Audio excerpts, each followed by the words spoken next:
Hola, licenciado Jorge Cedeño. Pertenecemos al grupo número 10, con el tema el desarrollo del sistema nervioso. Quienes lo conformamos somos María José, Alison, Ricardo, Yamilek, Leonela, Mayra, Selena, Emily y el compañero PPL Luis Lord.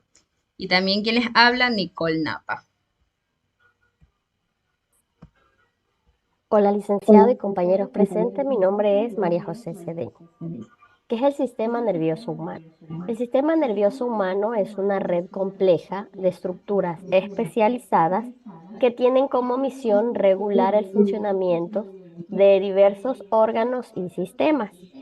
El sistema nervioso humano se divide en dos subsistemas: el sistema nervioso central, que tiene sus siglas CNC, y el sistema nervioso periférico, que también tiene sus siglas SNP. ¿Qué es la fecundación humana?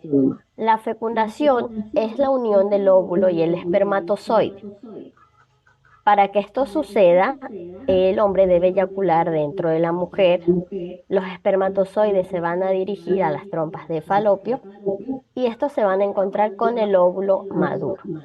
En la especie humana, la fecundación se realiza internamente, es decir, en las trompas de falopio. Esto se llama fecundación natural, ya que existe otro tipo de fecundación por laboratorio que también es llamada fecundación in vitro o fecundación artificial. De los millones de espermatozoides que son dejados en el canal vaginal, solo unos 200 logran llegar al destino, porque el resto muere debido a la acidez natural que tiene la vagina. Cuando hablamos de fecundación, hablamos de dos tipos de penetración: la penetración a la corona radiada y la penetración a la zona pelúcida. Hola, mi nombre es Nicole Napa. En la etapa de fusión de membranas, cuando el espermatozoide entra en contacto con la membrana plasmática del óvulo, el gameto femenino desencadena tres procesos diferentes. La formación del cono de fecundación fusiona la membrana del óvulo con los espermatozoides para que la cabeza del espermatozoide pueda entrar, y a su vez se bloquea la entrada del otro espermatozoide debido a la despolarización de la membrana del óvulo y la liberación de gránulos corticales. En esta etapa de función de núcleos y formación de óvulo fecundado, con la entrada de los espermatozoides, el óvulo se activa para completar la meiosis, proceso que reduce el número de cromosomas. Como resultado, se libera el segundo cuerpo y los cromosomas se colocan de forma de una estructura llamada pronúcleo femenino. Por su parte, el espermatozoide avanza hasta que su cabeza contiene el núcleo del espermatozoide, quedando junto al pronúcleo femenino. La cola se desprende para terminar degenerando y el núcleo se hincha para formar el pronúcleo masculino. Esto quiere decir que las membranas de ambos pronúcleos desaparecen para que sus cromosomas puedan unirse y la célula recupera su conjunto cromosomático, con un total de 46 cromosomas. Todo el proceso de fecundación culmina con la formación del cigoto humano, la primera célula de un organismo producida por la unión del óvulo y el espermatozoide. Entre otras cosas, en la fecundación se determina, en función de los cromosomas sexuales, si el futuro bebé será niño o niña. En el cigoto masculino, sus cromosomas sexuales son XY y sus futuros hijos serán niños. En cigoto femenino, sus cromosomas sexuales son XX y su futura hija será una niña. El óvulo siempre porta un cromosoma X, por lo que el sexo del embrión se determinará en función de si el espermatozoide porta un cromosoma X o un cromosoma Y. Mi nombre es Alison Medina, sistema nervioso central durante la gestación. Bueno, inicio de la neurulación. El desarrollo del SNC comienza en la tercera semana de gestación. Influencias de la notocorda y el mesodermo circundante inducen al ectodermo superior a formar la placa neural. 2. Formación del tubo neural. La placa neural se extiende y sus bordes se elevan para formar los pliegues neurales para crear el tubo neural. 3. Migración de las células de la cresta neural. Las células de la cresta neural localizadas en los pliegues neurales migran y se diferencian en estructuras críticas como ganglios. 4. Diferenciación del encéfalo y la médula espinal. El extremo cefálico del tubo neural se dilata formando tres vesículas encefálicas primarias que evolucionaron en distintas regiones del cerebro, mientras que en el extremo caudal forma la médula espinal. 5. Desarrollo celular en la médula espinal. A partir de las células neuroepiteliales se desarrollan todas las neuronas y células gliales. Estas células forman la capa del manto. 6. Desarrollo de las placas basales y hilares. Estas estructuras emergen de los engrosamientos en el tubo neural y se diferencian en regiones motoras y sensitivas respectivamente. 7. Formación de las meninges. Las meninges que protegen el SNC se forman a partir de mesénquima y células de la cresta neural.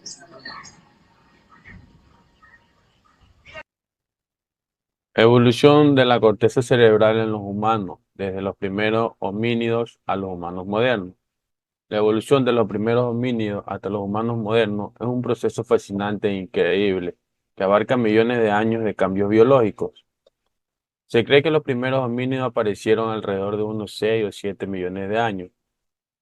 Homo habilis aparecieron alrededor de hace unos 2.000 millones de años. Esta especie es conocida por ser la primera en fabricar herramientas de piedra para su cacería y su alimentación. Homo erectus surgió hace unos 2 millones de años. Fueron los primeros en emigrar fuera de África y se adaptaron a una amplia variedad de entornos. Tenían cerebros más evolucionados y habilidades de fabricación de herramientas más refinadas y sofisticadas. Homo sapiens aparecieron aproximadamente hace unos 300 millones de años en África. Se cree que se originaron como una población pequeña y luego se dispersaron por todo el mundo, reemplazando así gradualmente a las especies de homínidos. La época en que los homínidos se convirtieron también en humanos está representada por restos arqueológicos, eh, incluidos los entierros ceremoniales. Se han determinado tres características principales que caracterizan los cerebros humanos y de los diferentes de los monos y los simios. El tamaño del cerebro ha aumentado notablemente, incidiendo en la cantidad de neocortés.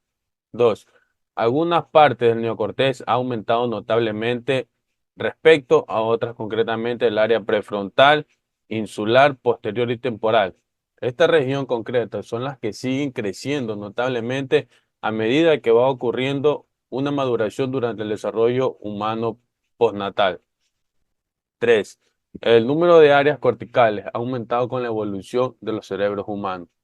Se dice que se conoce poco de esta organización del cerebro de los simios existentes, al contrario de la de los humanos, ya que hay diversos métodos de estudio de su capa frontal al nivel del cerebro.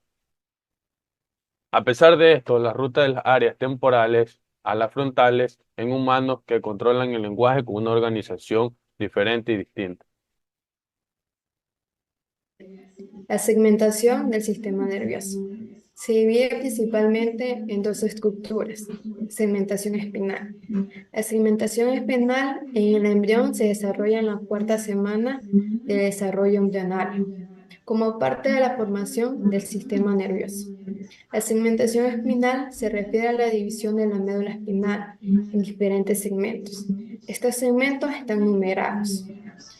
Como un ejemplo puede ser el nervio espinal cervical. Este se encarga del movimiento tanto del cuello, los hombros, los brazos y las manos. Mientras que el nervio espinal lumbar está asociado a la cadera, las piernas y los pies. Se desarrolla en la cuarta semana de desarrollo embrionario para la formación del sistema nervioso. La segmentación encefálica se refiere a la división del encéfalo. Este encéfalo se divide en varias partes, como el tronco encefálico. Este se encarga de la respiración, frecuencia cardíaca, digestión y de los reflejos. Cerebelo. Se trata del equilibrio, coordinación motora y la precisión de los movimientos. Diencéfalo. Este se divide en dos, el tálamo y el hipotálamo.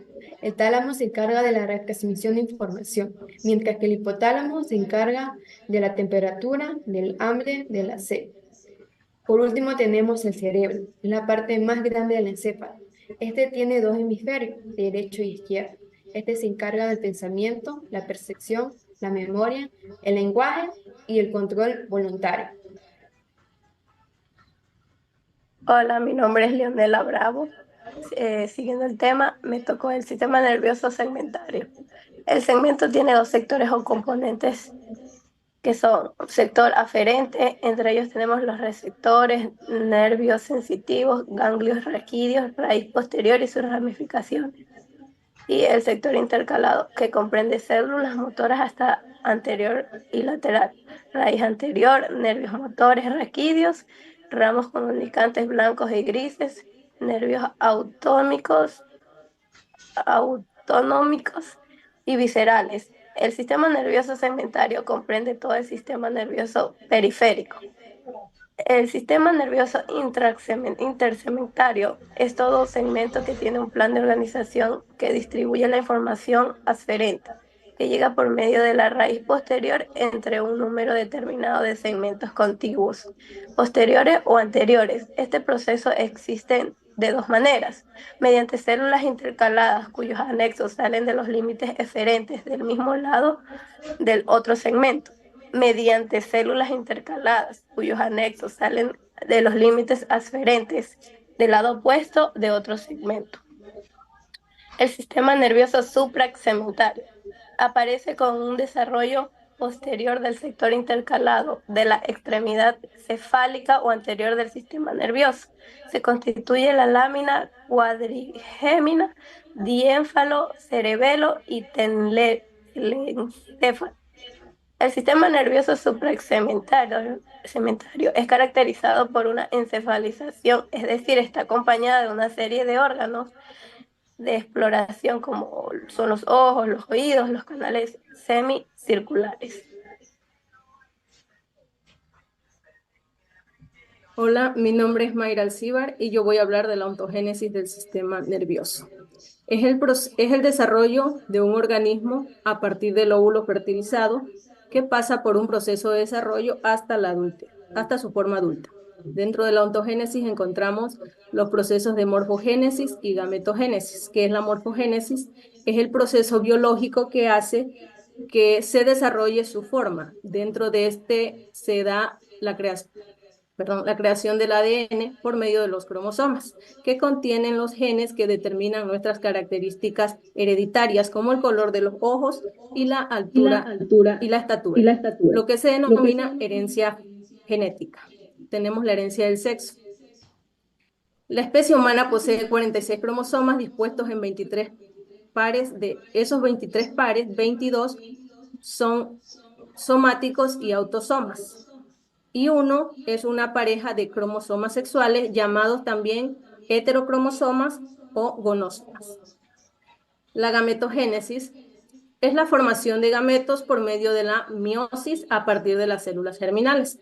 ¿Qué son los gametos? Los gametos son células sexuales. En los hombres,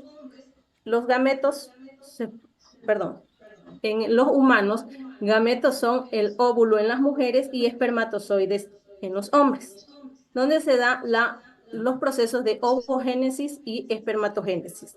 La ovogénesis es el proceso de formación de los gametos femeninos que tiene lugar en los ovarios, y la espermatogénesis es el proceso de producción de los gametos masculinos, es decir, los espermatozoides, que tiene lugar en los testículos. Dichos gametos se juntan para formar el embrión por medio de la fecundación. La meiosis. La meiosis es un proceso de división celular en donde las células experimentan dos divisiones sucesivas, designadas como meiosis 1 y meiosis 2. En la interfaz que precede a la meiosis, los cromosomas se duplican. En la meiosis 1 se obtiene que las células hijas, ambas haploides, es decir, tienen la mitad de información genética de los cromosomas. Y en la meiosis 2 comienza con las células haploide y termina con las células haploide. Desarrollo uterino, embrionario, intrauterino. El desarrollo embrionario intrauterino se inicia con la fecundación, que conlleva al huevo cigoto. Después de formado el cigoto, comienza la segmentación y división celular. En la segunda semana se ocurre lo que es la implantación, que es cuando el embrión se adhiere al endometrio del útero. En la tercera y cuarta semana se forman 3 capas germinales, que son el ectodermo, mesodermo y endodermo. Son capas embrionarias que dan origen a todos los órganos del cuerpo humano.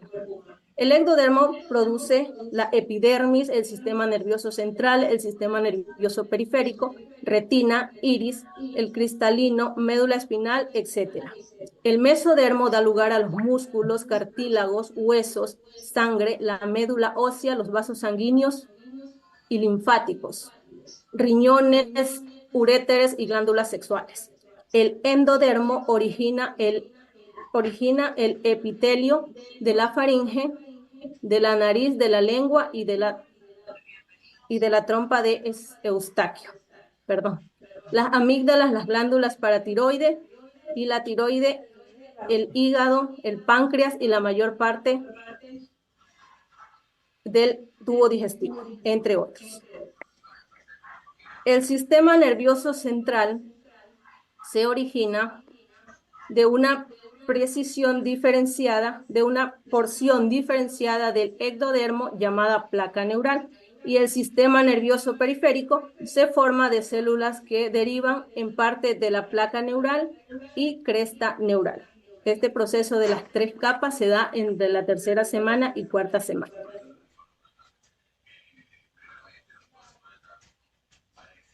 Hola, mi nombre es Selena Cruz.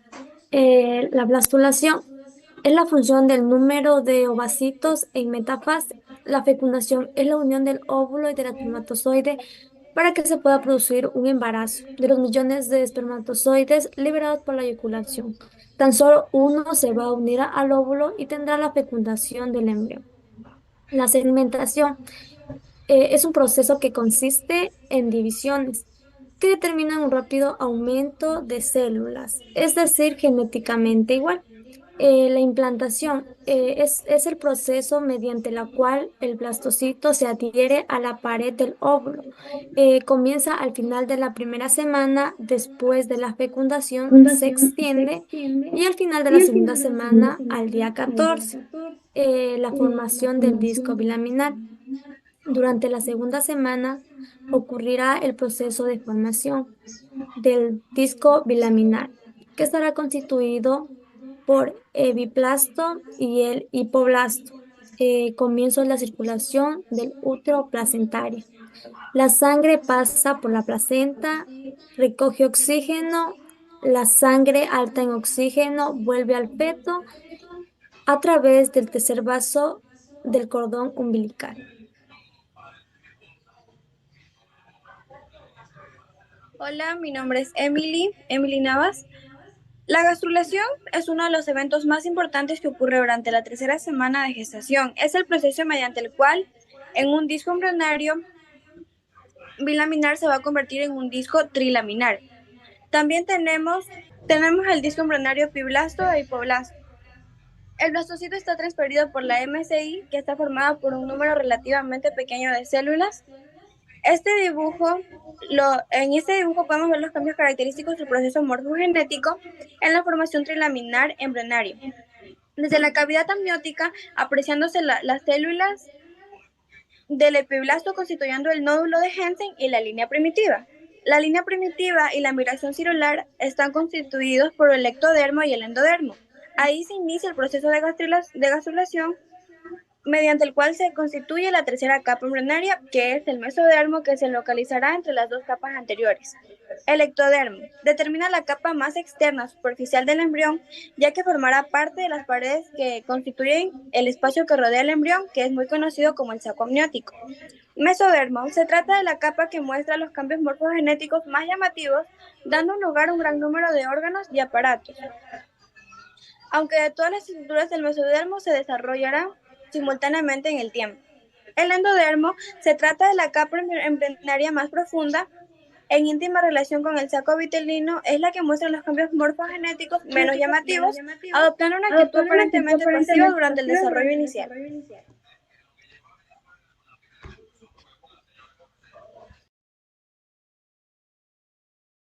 Hola, muy buenas tardes, compañeros. Mi nombre es Luis Alberto Olor Montalbán, soy PPL y estudio la carrera de Psicología. Mi tema de hoy es la ontogénesis en el sistema nervioso central. La ontogénesis es en el origen, el desarrollo del sistema nervioso que se va desenvolviendo en un programa genético de acuerdo al cual emergen las formas más o menos secuencial en el tiempo de una serie adecuada. El mesodermo y el ectodermo, es el origen de todos los tejidos del organismo a partir de 3 capas germinales o 3 tejidos primarios. De esto se derivan absolutamente todos los demás tejidos a partir del desarrollo biológico. La neuralización. La neuralización es un proceso mediante el cual se forma el túbulo neural. La neuralización es un proceso fundamental en el cual se desarrolla en embrionario y a partir del tubo neural se forma el sistema nervioso central. El mencéfalo es responsable del control de movimientos oculares, el reflejo auditivo, la regulación de la temperatura corporal, la modulación del dolor. El rombencéfalo se divide en el metencéfalo y el mielencéfalo, lo cual son importantes en la generación y la regulación de funciones motoras sensoriales. El metencéfalo y el mielencéfalo. Ellos están separados por el embrión, mientras que el metencéfalo da origen a la protuberancia y al cerebro, mientras que el mielencéfalo da origen al bulbo raquídeo o la médula oblonga. Muchas gracias.